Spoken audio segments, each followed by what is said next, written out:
नमस्कार दोस्तों, जय माता दी।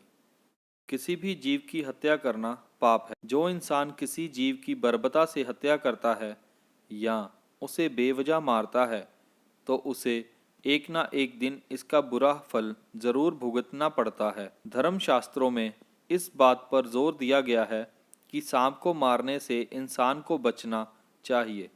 यदि कोई मनुष्य सांप की हत्या करता है तो उसे इसका फल कई जन्मों तक भुगतना पड़ सकता है। ज्योतिष शास्त्र में भी ऐसा कहा गया है कि सांप को मारने या कष्ट पहुंचाने वाले व्यक्ति को उसके द्वारा किए गए इस पाप से छुटकारा नहीं मिलता है। कहा जाता है कि जो ऐसे करता है अगले जन्म में उनकी कुंडली में काल सर्प नामक योग बनता है।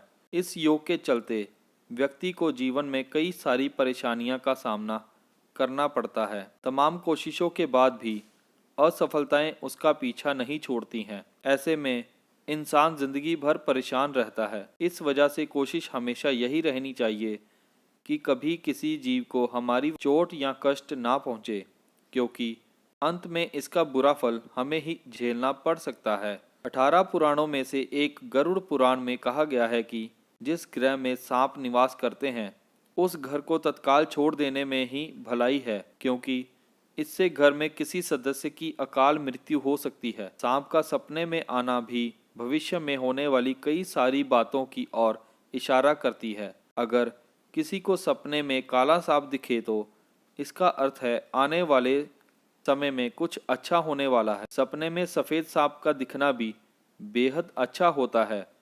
इससे घर की आर्थिक स्थिति मजबूत होती है। सांप की महिमा का गुणगान किसी लेखनी में करना असंभव है, क्योंकि सांप को तो स्वयं देवों के देव महादेव आभूषण रूप में अपने गले में धारण करते हैं। रावण संहिता शास्त्र के अनुसार व्यक्ति के वो पितृ जो देव योनि में आ जाते हैं वो सर्प बनकर अपने वंशजों के धन की रक्षा करते हैं। ज्योतिष शास्त्रों में राहु व केतु को सर्प माना जाता है। राहु को सर्प का सिर तथा केतु को पूंछ माना जाता है। धर्मशास्त्रों में वर्णित है कि सांप को मारना नहीं चाहिए, इससे बड़ा पाप लगता है और बहुत से जन्मों तक इसकी सजा भुगतनी पड़ती है।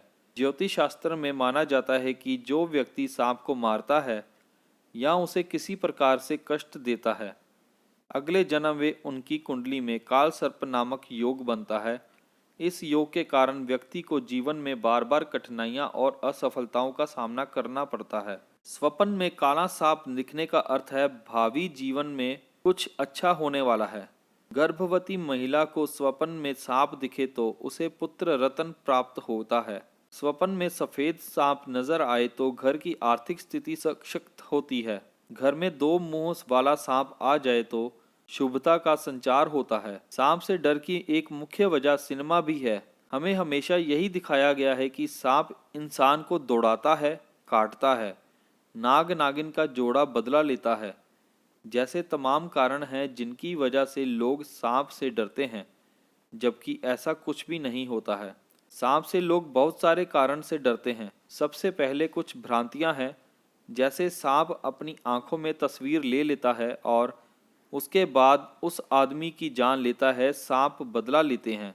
दरअसल सांप के पैर नहीं होने के कारण वह फिसलता है, जिससे लोग बेहद असहज महसूस करते हैं।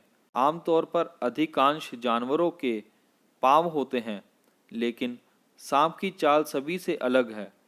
सांप की आंखों में पलकें नहीं होती हैं, जिसकी वजह से सांप की खुली आंखें देखकर मन में भय पैदा होता है। सांप की जीभ दो भागों में बटी हुई होती है, जो बेहद डरावनी लगती है। सांप को देखकर घबराने की बिल्कुल भी जरूरत नहीं है। सबसे पहले आपको शांति से यह समझना होगा कि यह जहरीला है या नहीं। आपको यह जानकर हैरत होगी कि 80% सांप जहरीले नहीं होते हैं, इसलिए डरने का कोई विषय नहीं है। जो लोग सांप को मारते हैं असल में उन्हें सांप से नहीं, अपने मन की भ्रांतियों के कारण डर लगता है। जो जहरीले सांप होते हैं आप उन्हें पहचानना सीखिए और फिर किसी रेस्क्यू टीम की मदद से उसे बेहद सुरक्षित तरीके से बाहर कर दीजिए। केवल कोबरा, कॉमन क्रैथ, रसल वाइपर और सस्क्लिड वाइपर ही जहरीले हैं, जिन्हें भी बेहद सहूलियत से रेस्क्यू कर सकते हैं। एक महत्वपूर्ण बात यह भी है कि आप अपना घर या आंगन साफ रखिए, क्योंकि जहाँ भी आप कचरा या गंदगी करेंगे वहाँ सांप आने की संभावना ज़्यादा होती है। सांप के आने की वजह उसका भोजन चूहे या छिपकली होती है। सांप को कोई मतलब नहीं है कि उस जगह में इंसान रहते हैं या नहीं। वे सिर्फ अपने शिकार के लिए आते हैं और चुपचाप चले जाते हैं। इसलिए जब भी आप घर या खेत में सांप देखें, घबराएं नहीं। इस वीडियो में हमने आपको बताया कि सांप को क्यों नहीं मारना चाहिए। अगर आपको हमारी ये वीडियो पसंद आई है तो कृपया हमारी वीडियो को लाइक करें और हमारे चैनल को सब्सक्राइब करें। जय माता।